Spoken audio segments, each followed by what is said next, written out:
At 3:15 in the morning, while hackers operating out of Eastern Europe were systematically attempting to breach our financial institution clients' primary customer account portals, I unclipped my audio headset, placed it flat on my desk, and stood up. I did not leave because I was panicked. I did not leave because the technical complexity of the intrusion was beyond my capabilities. I walked away because 20 minutes earlier, corporate management had explicitly informed me that my 23 years of continuous, flawless service were valued at $4,500, while my day-shift colleague, Brandon Albright, was deemed worth $32,000 for performing half the technical workload.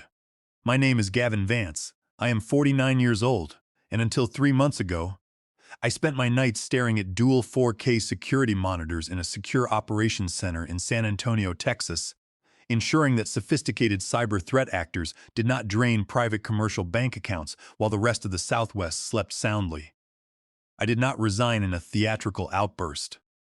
I did not slam my corporate laptop shut, hurl my badge across the room, or deliver a dramatic speech that colleagues would whisper about around the office break room. I departed in the quiet, deliberate manner of a man who has finally realized that a structural beam he had been personally holding up for over 2 decades was never intended to support him in return. It was a slow, calculated exit, accompanied by an overwhelming sensation of physical relief, the moment I acknowledged that the enterprise's vulnerability was no longer my operational burden to bear. The entire sequence of events had been initiated 8 days prior, with an all-hands corporate announcement regarding critical talent retention bonuses on a humid Thursday morning. It was precisely the variety of corporate messaging that purports to celebrate employee dedication while secretly reflecting executive anxiety over mounting client churn and industry competition. I worked the graveyard shift for Vanguard Security Solutions, a mid-tier managed security service provider that handled complex network monitoring, endpoint detection, and incident response for regional commercial banks across the southern United States. There was nothing luxurious about the schedule or the environment.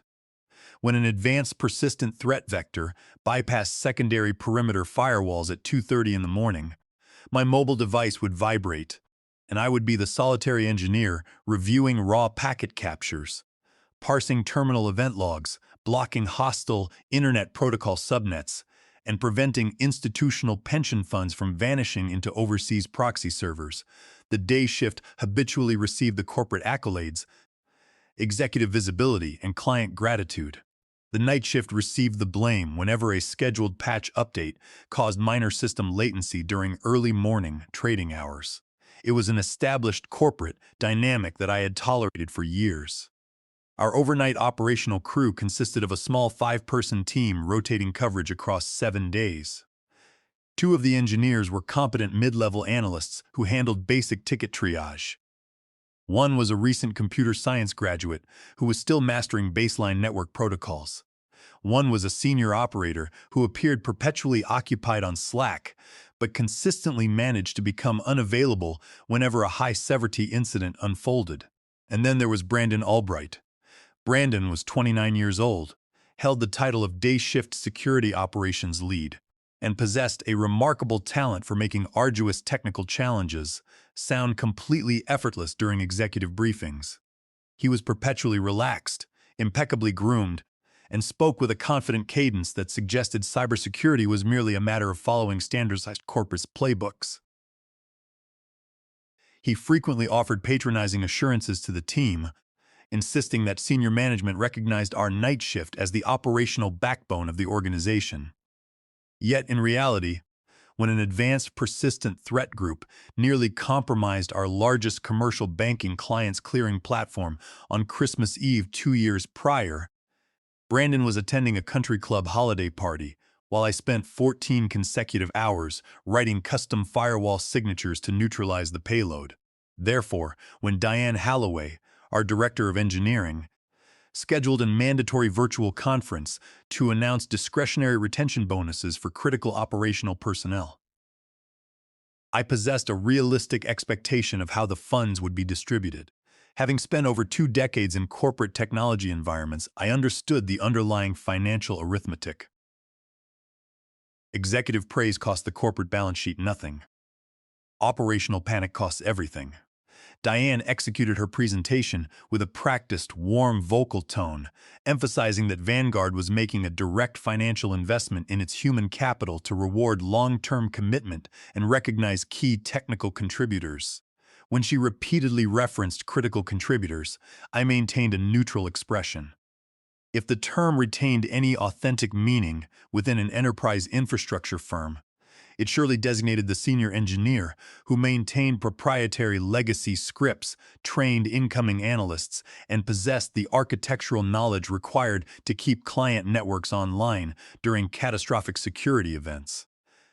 Following the general meeting, Diane scheduled individual 10-minute virtual calls to deliver the specific compensation figures privately, a standard corporate strategy designed to minimize salary transparency and prevent peer salary comparison. Brandon received his individual call first. Immediately afterward, he posted a message in our internal team chat with a tone of rehearsed humility, declaring that he had not anticipated such generosity and that executive leadership had truly demonstrated their appreciation for the team. Moments later, Brandon sent me a direct private message containing a screenshot of his formal award document. The document confirmed a $32,000 cash retention bonus, structured as a lump sum payout subject to a 12-month mandatory service covenant. He added a brief note stating that management clearly understood who generated real value for the firm. A cold, heavy sensation settled in my chest. It was not mere professional envy. Rather, it was the definitive confirmation of an institutional reality I had sought to ignore. 20 minutes later, Diane initiated our private video conference. She sat before her high-definition webcam with a broad, professional smile. She began by thanking me for being a stabilizing force on the overnight shift for so many years, praising my reliability and technical discipline. I offered a polite nod, remaining silent, as veteran employees learn to do when executive management prepares to deliver disappointing news wrapped in corporate compliments. She then announced that the executive committee was pleased to offer me a retention bonus as well. She paused intentionally, as though anticipating an emotional expression of gratitude. When I asked her to state the exact figure, she delivered the number with unyielding enthusiasm. $4,500, tied to the identical 12-month restrictive covenant and non-compete clause that Brandon had signed. I stared directly into the camera lens, waiting for her to correct the statement or clarify that she had misread an internal spreadsheet. She did not.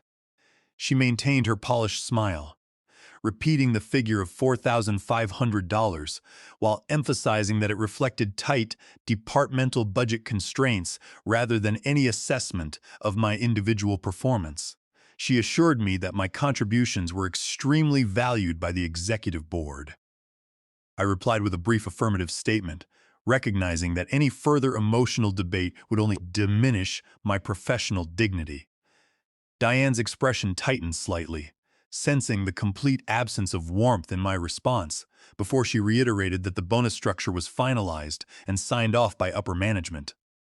When the call terminated, I sat alone in my home office beneath the muted blue glow of 3 monitors, listening to the quiet sounds of my household. Upstairs, my 19-year-old daughter, Chloe, was studying for her upcoming organic chemistry exams. She was entering her sophomore year as a pre-med student at the University of Texas, working relentlessly to maintain a top-tier grade point average. Her tuition, laboratory fees, and housing costs amounted to $15,000 for the upcoming semester alone, an expense that would consume nearly all of my liquid savings. I opened my personal financial tracking spreadsheet, the ledger where I cataloged every fixed liability from our mortgage payments to auto insurance, and entered $4,500 into a fresh cell. Directly beneath it, I entered $32,000. I did not record the numbers out of self-pity, but to analyze the mathematical reality of my professional standing. Exactly 7 days prior, Brandon had missed a severe security alert because he had stepped away from his terminal during peak trading hours to attend an off-site lunch. I had identified the unhandled breach attempt during the shift transition, manually executed emergency containment procedures, and protected our institutional client from incurring catastrophic reputational and financial damage. At the time, Diane had issued a department-wide email thanking the collective team for maintaining operational excellence. Now, I was being requested to execute a legally binding 12-month contract for $4,500, an amount barely sufficient to cover a single semester of Chloe's textbooks and lab fees, while locking myself into another year of covering for preferred colleagues who received 7 times my compensation. I requested the full legal text of the retention agreement from Human Resources, intending to examine the exact contractual language before making any formal commitment. The document was an 8-page legal instrument, drafted under Texas employment law principles, containing extraordinarily restrictive covenants. Paragraph 4 stipulated that in exchange for the lump sum payment, the employee agreed to maintain continuous employment for 365 calendar days. Should the employee resign or be terminated for cause prior to the expiration of the term, the entire gross bonus amount was subject to immediate clawback, accompanied by an absolute obligation to reimburse Vanguard for all legal fees incurred in collecting the debt. Furthermore, paragraph 9 contained a comprehensive non-solicitation and non-disparagement clause, alongside a strict confidentiality provision that prohibited employees from discussing bonus allocations with colleagues under threat of summary termination. Most egregiously, paragraph 12 explicitly affirmed that the agreement did not constitute a guarantee of continued employment, preserving Vanguard's unrestricted right to terminate the employee at will, while simultaneously binding the employee to rigid non-compete restrictions within a 100-mile radius of San Antonio. It was a completely one-sided legal arrangement designed to extract absolute operational availability from the worker while insulating the enterprise from any reciprocal obligation. Vanguard sought to lock me into another year of high-stress overnight duty while retaining complete freedom to alter my work conditions or restructure my role whenever corporate expediency required. The profound inequity of the arrangement burned quietly in my mind throughout the weekend. I refrained from expressing my frustration to Chloe, who was already under immense academic pressure, but I spent hours analyzing my career trajectory. For 23 years, I had operated under the implicit assumption that technical competence, quiet reliability, and unyielding loyalty would eventually synthesize into institutional security and executive respect. I had accepted the antisocial hours, the disrupted sleep cycles, the missed family holidays, and the physical toll of chronic night shift labor because I believed that being the indispensable technical anchor of an enterprise guaranteed long-term professional protection. The retention bonus disparity shattered that delusion entirely. It demonstrated that corporate leadership did not measure employee value by technical impact or operational necessity. They measured value by executive visibility, political charm, and the ability to project success during daytime business hours. On Monday night, precisely at 11:30 p.m., the primary security information and event management console began emitting high-severity telemetry warnings. The initial alerts appeared as minor port scans targeting a regional commercial bank's external web application firewalls.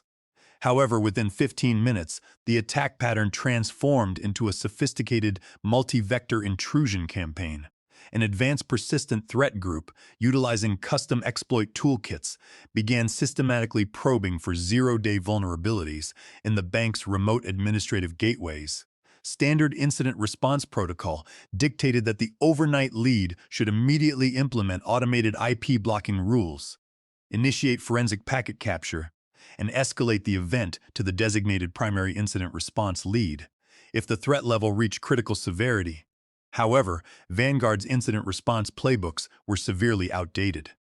6 months earlier, I had drafted a comprehensive 70-page documentation update that detailed modern containment strategies for multi-vector threat campaigns.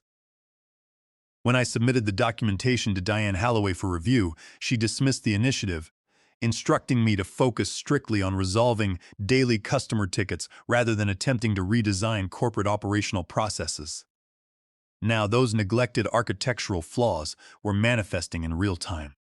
The incoming attack rate doubled every 10 minutes, threatening to overload our edge filtering routers and breach the client's core database segment. At 12:45 in the morning, my corporate chat application alerted me to an incoming message from Brandon Albright, who was logged in remotely from his residence. Brandon inquired whether I was observing the telemetry spikes on the client dashboard, his tone betraying a subtle undertone of anxiety, despite his attempt to sound nonchalant. I reviewed the live attack topology across my screens. The threat actors were employing sophisticated IP spoofing techniques and encrypted command and control channels, deliberately testing our network response latencies. I opened the unsigned retention agreement on my secondary monitor, rereading the clause that demanded 12 months of mandatory service for $4,500. The attack continued to intensify rapidly. By 1:30 in the morning, the intrusion campaign had established 3 distinct entry vectors across the client's staging environment. These were not amateur script operators executing automated brute force attacks. These were highly competent, well-funded cybercriminals executing a targeted assault designed to exfiltrate sensitive financial records and deploy ransomware across the bank's internal domain controllers. It was precisely the nightmare scenario that keeps financial executives awake at night and results in catastrophic regulatory fines under federal banking security mandates. In past years, whenever such crises materialized during the graveyard shift, I would immediately take command of the infrastructure, write custom mitigation scripts, contact Tier 3 ISP providers, and work continuously until the perimeter was fully secured, often remaining at my desk well into the day shift without requesting additional compensation. At 2:15 in the morning, the threat actors altered their tactics dramatically. Recognizing that our edge firewalls were delaying their lateral movement, they initiated a targeted spear phishing compromise against an elevated administrative account, gaining a temporary foothold in Vanguard's internal infrastructure monitoring portal. This portal controlled access privileges across our entire portfolio of institutional banking clients. If the attackers achieved full root access within this portal, they would possess administrative control over dozens of commercial financial networks, exposing millions of customer transactions to unauthorized interception and encryption.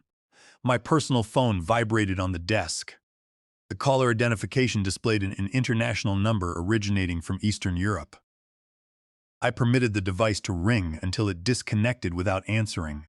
It was a tactic occasionally employed by sophisticated threat groups to confirm whether a live night shift operator was actively monitoring the console. The call confirmed 2 crucial facts.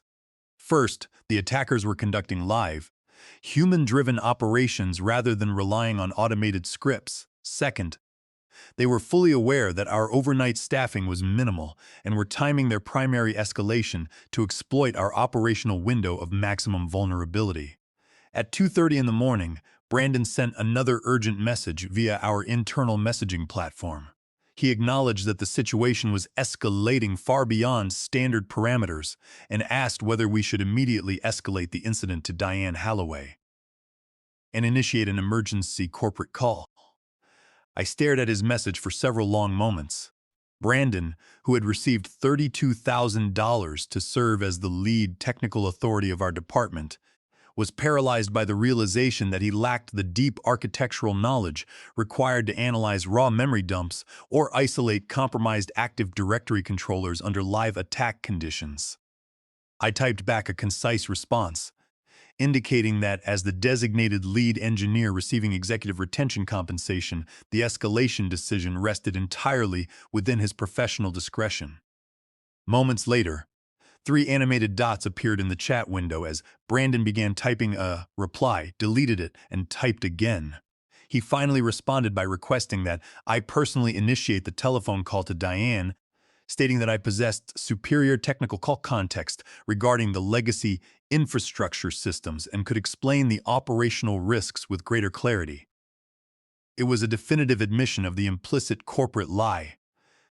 When executive rewards were distributed, Brandon was designated the primary leader, But when catastrophic operational failure threatened the enterprise, the burden was immediately shifted to the senior engineer earning $4,500. At 2:45 in the morning, I dialed Diane Halloway's direct mobile number. She answered after 6 rings, her voice heavy with sleep and evident frustration at being disturbed during off hours. She demanded to know whether the disruption was of sufficient severity to justify waking her before dawn. I maintained an absolute, measured calm, outlining the technical reality of the breach attempt in clear, unvarnished terms.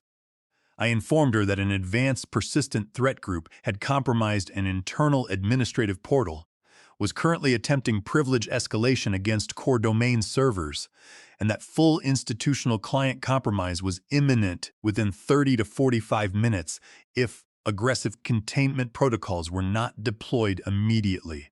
A heavy, suffocating silence descended over the telephone line. It was not the silent calculation of a seasoned technical leader formulating an incident response strategy. It was the paralyzed silence of an ex recognizing that she was facing a catastrophic corporate disaster that would destroy her standing with the board of directors. She stammered slightly before asking what specific resources or instructions I required from her to resolve the crisis. I informed her that as an engineer currently evaluating an unsigned retention proposal, I was presenting the raw operational facts so that executive management could direct the response. Diane's composure shattered completely. Abandoning her usual corporate jargon and polished demeanor, she issued a direct command over the telephone line. "I don't care about the administrative details right now, Gavin. Do whatever you have to do to fix it. Just stop the breach immediately." She repeated the instruction twice, her voice rising in pitch as she realized the massive financial liability facing Vanguard if client data was exfiltrated on her watch. I listened quietly to her panicked instructions. At 3:10 in the morning, after spending 20 minutes listening to her iterate commands that demonstrated a complete ignorance of our system architecture, I replied with a simple, calm statement confirming that I understood her directive. At 3:15 in the morning, I stood up from my workstation. I deliberately disconnected my wired headset from the central terminal, placed my physical security access badge on the center of the desk, and initiated a clean shutdown of my personal administration session. I did not execute any destructive commands. I did not alter firewall rules to favor the attackers. I did not delete system logs or sabotage corporate property. To do so would have violated my ethical standards and exposed me to civil and criminal liability under federal computer fraud statutes. Instead, I simply ceased offering uncompensated, extraordinary labor to an enterprise that had explicitly quantified my lifetime of dedication as worthless. I packed my personal items into a leather brief bag, locked the door to my home office, and walked downstairs to the kitchen. I brewed a fresh cup of coffee, sat down at the dining table, and turned off my corporate cellular phone entirely. For the first time in 23 years, the overwhelming anxiety of managing enterprise system failures evaporated. The Romanian threat actors did not cease their intrusion attempt simply because Gavin Vance decided he was no longer willing to be exploited.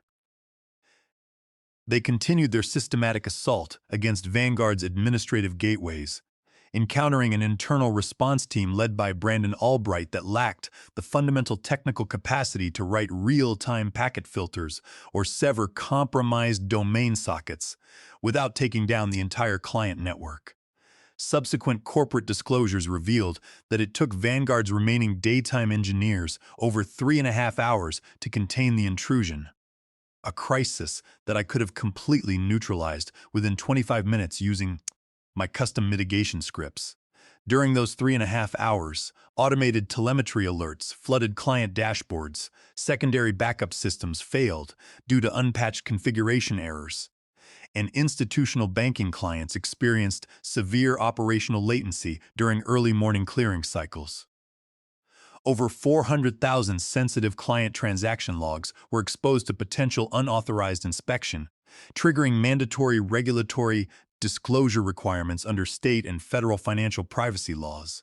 By 6 o'clock that morning, Vanguard's executive team had managed to force a brute force shutdown of the primary administrative gateways, severing the attacker's connection but simultaneously taking three major regional banks offline during peak morning business hours. The immediate technical breach had been halted, but the resulting corporate damage was catastrophic. Service-level agreements had been blatantly violated, triggering massive contractual financial penalties. Corporate legal counsel was notified, insurance underwriters initiated immediate coverage reviews, and institutional bank executives began issuing formal demands for executive accountability. By mid-morning on Tuesday, my personal home telephone began ringing continuously. My corporate Slack account, accessed briefly through a web browser to verify my official resignation delivery, was inundated with dozens of urgent messages from Brandon, Diane Halloway, and human resources representatives. When corporate managers feel secure in their authority, they send formal, measured emails outlining protocol expectations.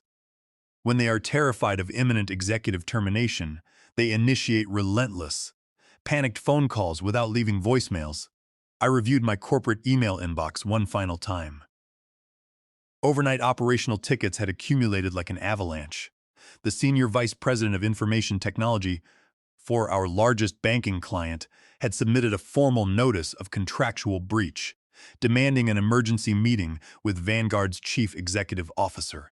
Another institutional client had formally invoked contract cancellation clauses, citing Vanguard's failure to maintain continuous SOC 2 compliance and security monitoring standards during the overnight window.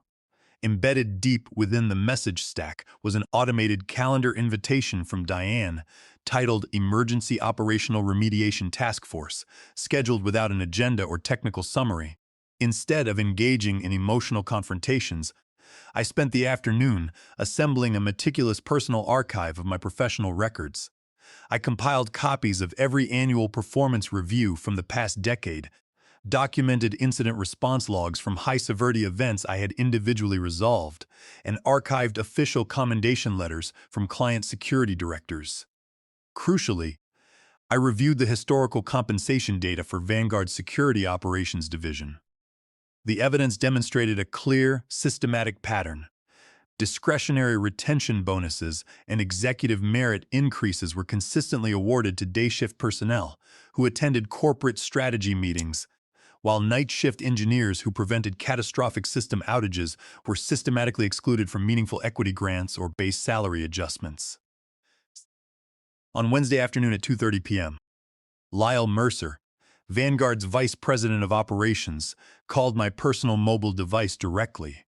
In my 23 years with the firm, Lyle had spoken to me on precisely 3 occasions, each time during a catastrophic system outage when executive leadership required an immediate technical explanation to appease angry clients. Lyle bypassed all customary pleasantries, his voice carrying an edge of controlled executive authority. He stated that Vanguard was experiencing severe cascading technical issues following the Monday night incident, and requested that I immediately join an executive remediation conference call to assist the engineering team in restoring client operational confidence. I listened to his request with complete emotional detachment. I replied quietly, stating that I possessed a thorough technical understanding of the underlying system vulnerabilities, but that I would not be participating in the remediation call or providing further consultative support to Vanguard. A prolonged, tense silence filled the line. Lyle exhaled heavily, his tone shifting from corporate authority to sharp irritation. He demanded to know why a senior engineer would refuse to assist his colleagues during a critical corporate operational crisis. I responded directly, informing him that my refusal was the direct logical consequence of Vanguard's retention bonus structure. I explained that management had formally evaluated my 23 years of continuous operational stewardship as being worth $4,500, while declaring Brandon Albright's limited contributions worth $32,000. I informed him that Vanguard had made a deliberate business decision regarding who was essential to the enterprise, and I was simply allowing that business decision to manifest its natural operational outcome.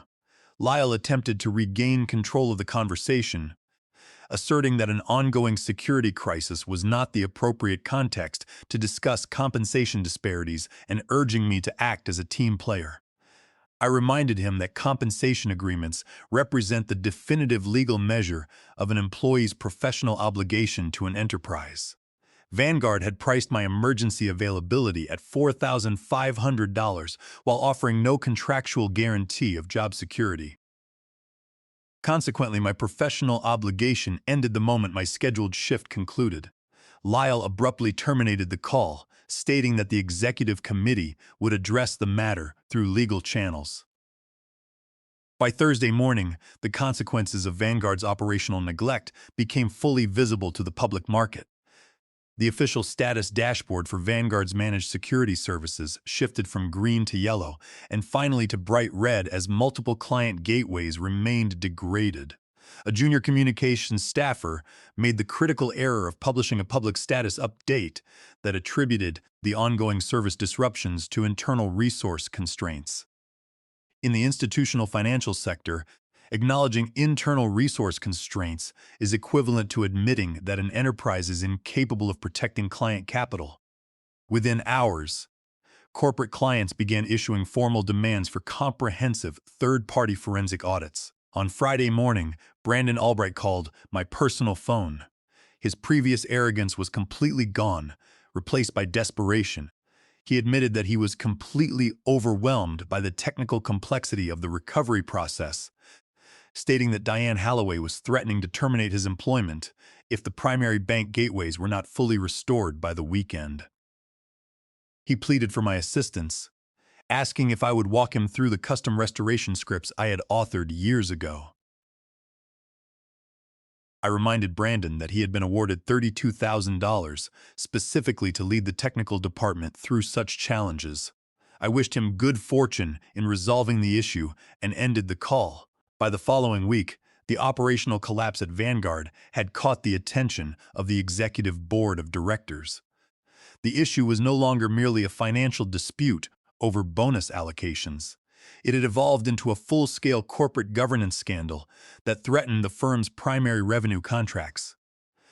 The board commissioned an independent external audit to investigate the root cause of the Monday night breach and determine why the overnight security operations center had completely failed to contain an intrusion that should have been managed within routine operational parameters.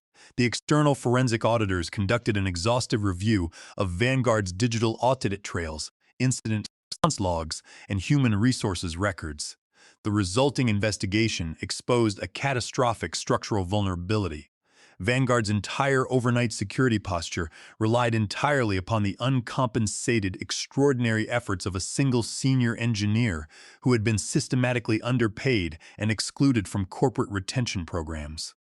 The audit report highlighted that while executive management had distributed substantial discretionary bonuses to day shift supervisors based on subjective internal relationships, they had created a single point of failure by alienating the sole technical authority capable of maintaining client network integrity during non-business hours. The institutional consequences were immediate and severe. 3 major commercial banking clients formally terminated their service contracts with Vanguard, reallocating their security management business to competing firms. Facing massive revenue losses and potential shareholder litigation, the board of directors initiated a comprehensive leadership restructuring. Diane Holloway was quietly removed from her position as director of engineering, her departure announced internally through a terse one-sentence email stating that she was no longer with the organization. Brandon Albright survived the initial executive purge, but his professional reputation within the technology sector was permanently tarnished.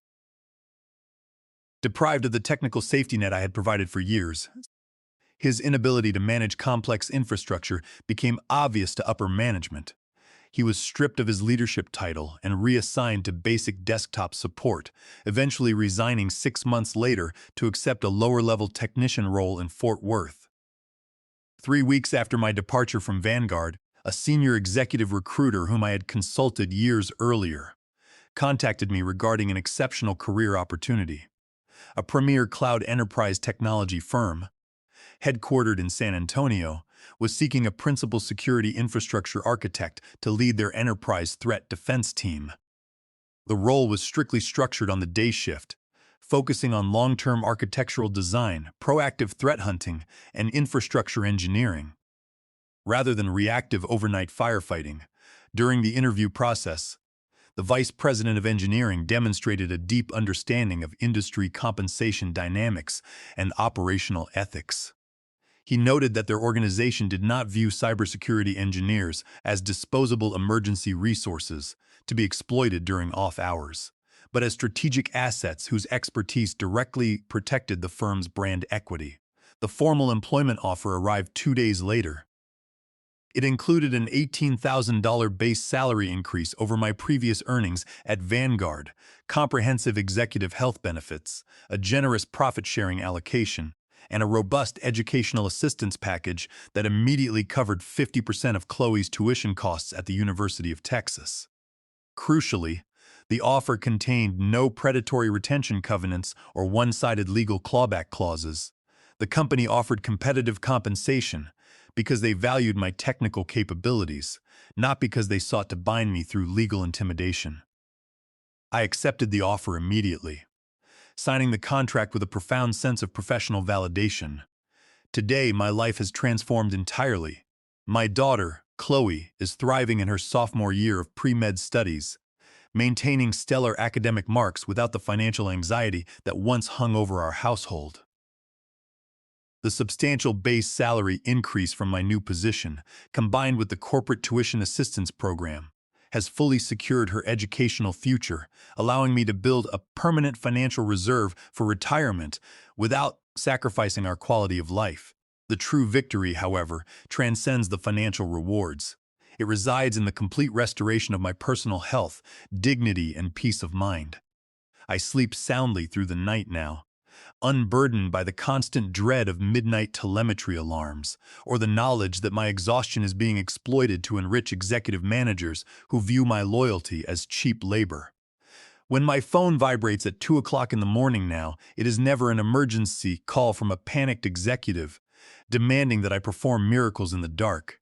It is usually a brief text message from Chloe, studying late at the university library, asking if I am proud of her progress.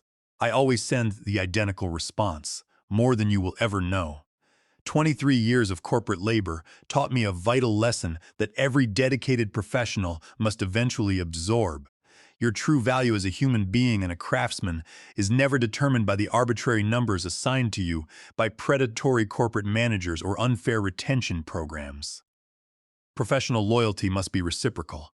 When an enterprise demonstrates that it views your dedication as a convenience rather than a core asset, the most powerful and professional response is to quietly step away, take your expertise elsewhere, and allow the consequences of their greed to unfold completely on their own.